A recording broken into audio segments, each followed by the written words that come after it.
Hello guys! Ayan, gumagawa po pala ang aking husband ng hopya.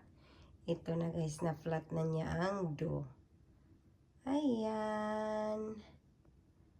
Tapos, ito naman yung palaman.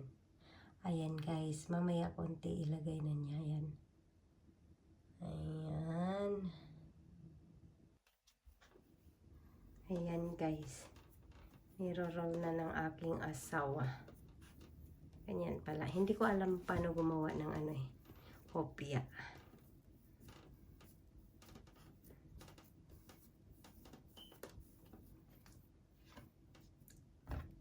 Ayan.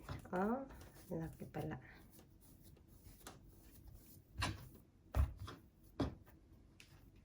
Ganda tingnan.